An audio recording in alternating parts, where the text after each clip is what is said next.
Hey guys, what's going on? It's been over a year since I posted around a year? Over a year, somewhere in that ballpark, since I posted my pre-season 2 Devil's Minion thoughts and opinions, as well as my hypothesis for episode 5. Do not be afraid to start the tape. I bet you've been wondering, Alona, I bet you've been like out of Interview with the Vampire because you haven't been posting anything. No, quite the opposite. My lock screen is still Armand and Daniel, so. Oopsies! I'm headed to Greece in 2 days, but just as my last video that I made, I kind of decided that I wanted to do this unprompted. Yeah, I've been thinking about them recently. And I think I want to share my thoughts on what I am hoping and anticipating to happen, hypothesizing what is going to be happening in season 3, as well as what Daniel and Armand are getting up to, because if we know anything, we know that my brain is always with Daniel and Armand, as it should be. But before I get into it, I know I said last year that I would be posting reaction videos. I did record some reaction videos, but they were really hard to make, and I needed to figure out a software how to like record the episode so I could like sync it up, but I never got around to doing it. But I do have these 2 reaction videos that I will be presenting to you now, so I hope you enjoy them. There's no way they're doing trial. Are they fully going trial this episode? I can't watch this. I can't. 10 minutes to the entrance. Oh! Oh! Bianca? Thank you.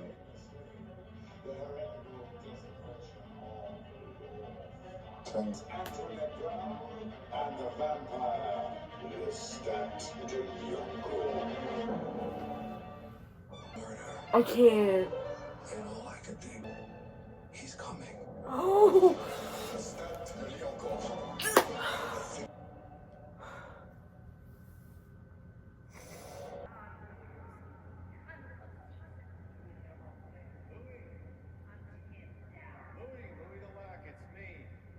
Listen, your royalty checks keep bouncing back to me, man. I need a forwarding address. Why not send them to your editors at the Talamasca? The shit they made me take out. No editor's next book, I promise. There won't be a next book. There shouldn't have been a first book. How are they? Want the 10 million back? Just say it, man. Send me an address. You know where I live? I really wouldn't be staying put if I were you.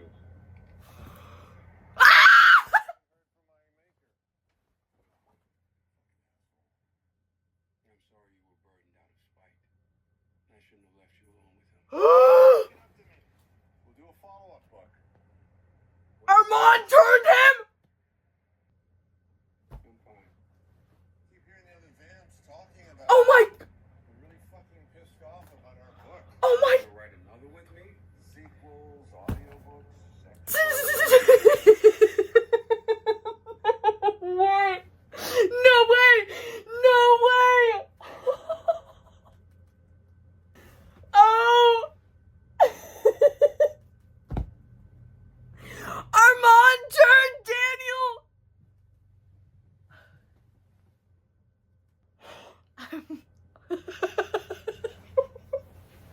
Ugh.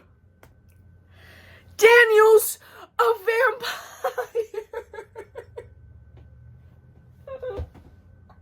And Armand turned him. After watching them, as you anticipated, I am a very emotional person. I am deeply, deeply, deeply involved emotionally with these characters and with this story.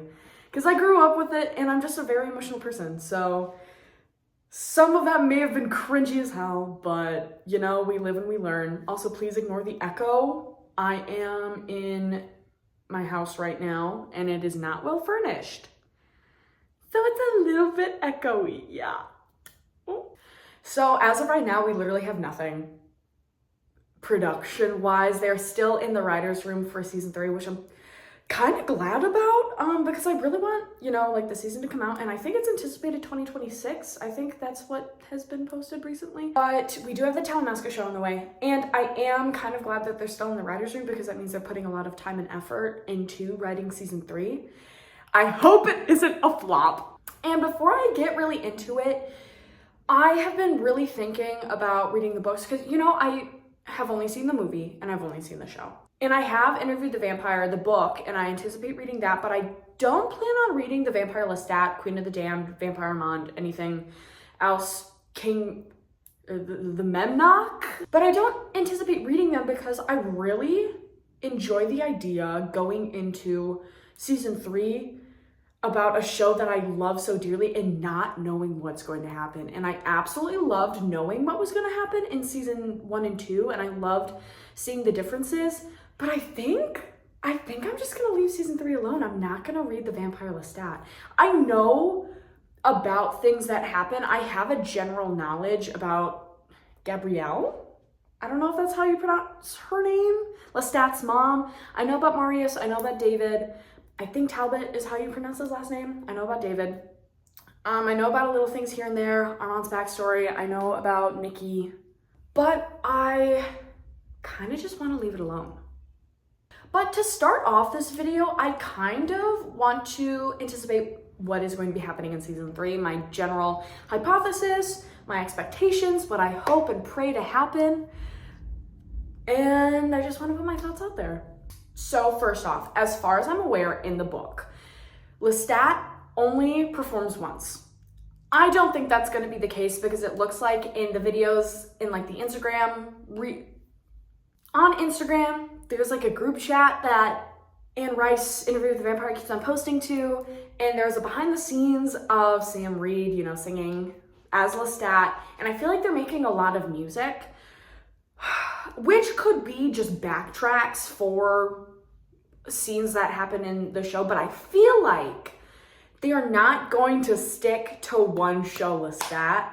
I think it is going to be, he's doing productions throughout, especially in correspondence with the teaser that was created right after season 2, where we see him in all these different outfits and costumes and all these different interviews. So I feel like he's going to be on tour for a very long time. This might be a year, a couple years, might be really short, might be really long. I really don't have an expectation, but I feel like it's not going to be a very short amount of time. I feel like it's going to span out. I think that Louis and Loustat are not going to be together at the beginning of the show. I feel like their relationship is still going to be very fresh and a little bit weird. I feel like there might be a little bit dabbling of the relationship. Like after a show, Louis will show up. Maybe Loustat is still trying to get Louis back in a sense, and he's performing and he's doing all these things, and it's very clearly aimed towards Louis, and he's gonna be like, oh, bruh, like you gotta be kidding me. But he'll go behind the show. It's kind of like, you know, with Antoinette, Louis crosses the river. They have like a rough night of passion, you know. That's what I'm kind of anticipating. But on top of that, I don't really know what is going to be happening. I think Akasha is going to be in season 3 because I think she's in the book. I could be wrong. I also have not seen Queen of the Damned, the movie, but I do know about Akasha, and I kind of freaked out when I have the blood of Akasha in me. Okay, you little gay boy, what's going on? I feel like Akasha's gonna show up at some point. Marius de Romanis, I'm 99.9% sure is gonna be showing up, and I will be talking about that in more detail later. David might show up. I don't really know how many cameos are gonna happen in the season. As far as I'm aware, they're anticipating more seasons. I believe they said 5 or 6. I could be totally wrong. I hope to God it may be 5 or 6. That would be the best thing known to mankind. But on top of Louis and Lestat's story, I really don't have anything else further. I'm completely in the dark on what their story is gonna be in this sense, which I'm very excited about. But my singular hope and prayer to anything and anyone that is listening. I want Ghost Claudia. I want Ghost Claudia so bad. Delaney better show up just like Sam did. If I don't get a single flashback, if I don't get a single Ghost Claudia, I'm going to rip my hair out of my head. Like, I am so dead serious. I need more Delaney. I need more Delaney. Like, I need blood in my body. I need Ghost Claudia. I feel like, you know, like, imagine Loustat is at his show and he's like yearning over Louis, or he's like really deep in something. Maybe he's like high, or he's drunk as hell or something. He's performing on stage and he sees Claudia in the audience and he's like, don't even play. Don't even play with me. The idea of Ghost Claudia and maybe Ghost Madeline. I doubt Madeline's gonna show up again, but if she does, I'm actually gonna urinate. I need more of them. I'm so sad that we got so little of them in season 2, and I understand why. But like, they're so good. That is my general hypothesis of those 3 story-wise. I really have absolutely nothing else. But by God, do I have thoughts on Armand and Daniel? Oh, do I have thoughts? First of all, I would like to establish my opinion on what happened at Daniel's turning. They did not get freaky. They did not have like a whole romantic thing happen. I don't think anything sexual happened. I think it was out of pure spite and anger.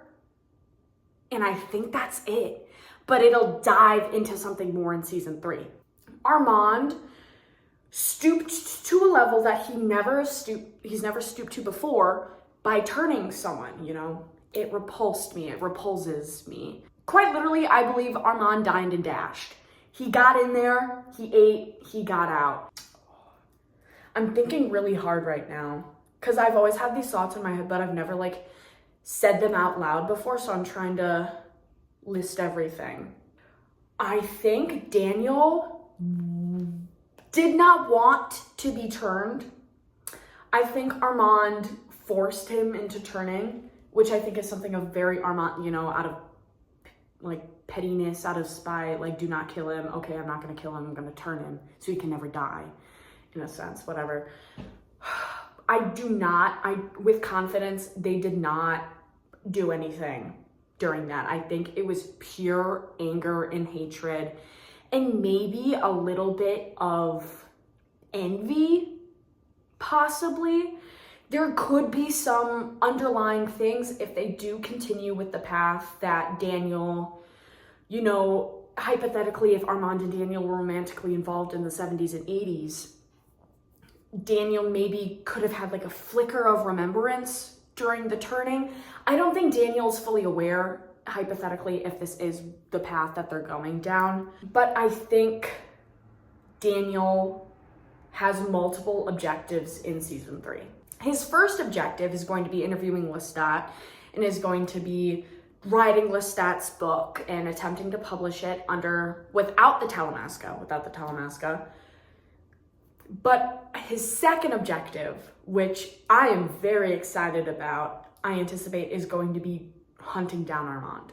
In the book, Daniel struggles with vampirism. He's trying to run away from Armand all the time. It is such a deep, hatred-loving, psychosexual relationship that it is very, very harmful for the two of them to be together. But I love the direction that I think they're going, which is Armand is the one that is trying to get out of there, and Daniel's the one chasing after him. The fledgling is chasing after the maker rather than the maker trying to, get the fledgling to be a part of vampirism, which I think is a really good parallel to Louis. How Louis really struggled, with eating. He had to eat the rats and the cats and the dogs, and he really, really struggled at vampirism. And I think Dan Lou, beautiful shit, by the way. I think they're really, really good opposites, like opposite sides of the spectrum. separate sides of the same coin. I think they're really good parallels. Now, Alana, what do you think is going to be happening when Daniel is attempting to find Armand? Let's take a look at the Talamasca, shall we? As we all know, spoilers, Daniel is in the Talamasca. There were background scenes, you know, him and his shades, and he's talking to someone and he's like, blah, blah, blah. I think Daniel is either kind of forced to work with the Talamasca, maybe, I don't want to say forced, but maybe like a Sam Barkley situation, or he's using the Talamasca to try to find Armand, because Louis has no idea where he is. I doubt Loustat knows. The Talamasca would be the only people that could possibly keep their eye on Armand. I want to say a month ago, a couple of weeks ago, I've lost track of time, there was a teaser posted to Anne Rice's Interview with the Vampire, Instagram, social media, whatever, of someone who, I'm probably going to put it right here, who is clearly vampiric looking. And there is a big debate on who it is. Some people believe it's David. Myself and others believe that it is Marius Dorominus. I hope to God that it is Marius Dorominus, because that casting, insane, would be absolutely perfect. Like the way he's just so fucking creepy. He's so creepy, and he's like, he looks so conniving, and that's Marius. That's Marius Dorominus. Hi, editor Alana. I wanted to elaborate on this. On Google, it says that this actor is playing the character named Jasper. I think that's just a ruse. If we know Armand, we know Marius, we know like every other vampire. I feel like Jasper is not Jasper. I think Jasper is Marius Dorominus. I don't know what David looks like. I don't know anything about him besides he like does weird facial, like he's a shapeshifter or something like that. I really hope it's Marius, because we don't know if they go down the route of Armand and Daniel. In the book, Daniel leaves Armand for Marius. Are they going to be continuing that in some shape or form? I don't think Daniel will be leaving Armand for Marius in any sense, but I think they are going to be carrying on that relationship in a different way. I think that Marius is working with the Talamasca. I think Marius is going to know something about Armand, or maybe trying to contact Daniel, and both of them are going to be looking for Armand. I don't know if Daniel is fully aware of who Marius is. I know that they briefly talked about it in the interview, in the painting that they had in the apartment in Dubai. I don't know what is happening there relationship-wise, but I believe Marius and Daniel are both a part of the Talamasca and may be working together or getting the same information and feeding off each other, and it's trying like who finds Armand first, who gets to him first, who gets the information that's needed. Or maybe Marius is playing a game, being like, oh, like you want this information on Armand, you give me this information. And they're doing like a little switcheroo exchange. I could be totally wrong. A lot of my hypotheses for my last video were completely off my rocker because I was holding on to a lot of stuff that there was no substance for, but that's, you know, that's fandom. That's delusion, and that's beautiful. But I think that's what's happening. I think that's everything that I have at the moment. This is gonna be a rather short video, but I just wanted to say hello. I'm alive. And I will be posting full reactions to the entirety of season 3. Thank you so much for watching. I really hope you had a fun time. Please, if you'd like to share any of your anticipations, hypothesis, whatever, please reach me here on Twitter or here on Instagram. I'm on those all the time. And my Twitter is literally only Interview with the Vampire. So yeah, we can chat all day, every day. All right. I hope you guys have a wonderful rest of your evening. I'm leaving for Greece in 2 days, but I had to push this out before I leave. Love you all. Bye.